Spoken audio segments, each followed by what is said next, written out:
আপনারা কি বগুড়া ফিরে যাচ্ছেন? সে তারা যদি যেতে চাইতো আমি যেতাম, বুকে পাথর নিয়ে যেতাম, কিন্তু না না, বৌমা যেখানে যাবে না আমি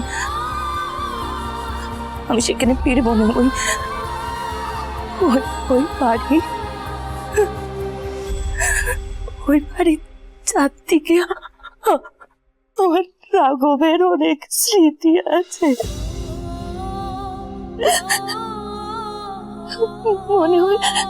মনে হয় ওই বাড়িতে যাব, আর আমার ছেলে এসে আমি চুটিয়ে ধরে বলবে, ওমা ওমা আমার খিদে পেয়েছে, মা আমার একটু খেতে দেবে। জানেন জানেন কত কথা কাটাকাটির পরেও আমার ছেলে কিন্তু দেখে যেত আমার মা খেয়েছে কিনা, মা ঘুমিয়েছে কিনা, আমার ছেলে খোঁজ নিত। কি হয়ে গেল বেয়ান?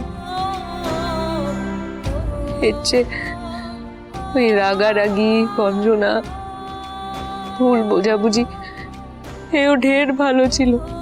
আমি পাচ্ছি না এই সংসারে আর মন টেকাতে পারছি না, তাই তাই আমরা ঠিক করেছি তীর্থে তীর্থে ঘুরে বেড়াবো। তবে যাওয়ার আগে একখানা কথা আমি বলতে চাই। এ বিয়েতে আমি অমত প্রকাশ করেছিলেন, আজ আমি বলছি, তারা সুন্দরীর মতো মেয়ে আমার ছেলের জন্য কোথাও পাওয়া যাবে রে। খুব ভালো, খুব। আমার বেটার জন্য নিতে হলো, তার কারণ আমি। দয়া করে এইভাবে নিজেকে দোষ দেবেন না বেয়ান। না না, যা সত্যি আমি তাই বলছি।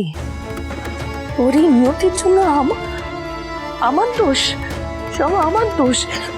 মা বাবা হিসেবে যদি আমরা তাকে সঠিক পথ দেখাতে পারতাম, ওই আমোদ আহ্লাদ এইসব কিছু থেকে দূরে রাখতে পারতেন, ওই মালতীলতা থেকে দূরে রাখতে পারতেন, অনেক ভালো হতো।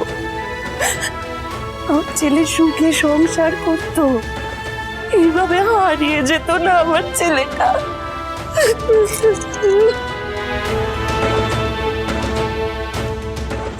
এই সমস্ত পুরনো কথা বলে ওনাদের আর বিব্রত করো না। আর তার সামনে ওই সমস্ত কথা আর তুলো না, ছাড়ো।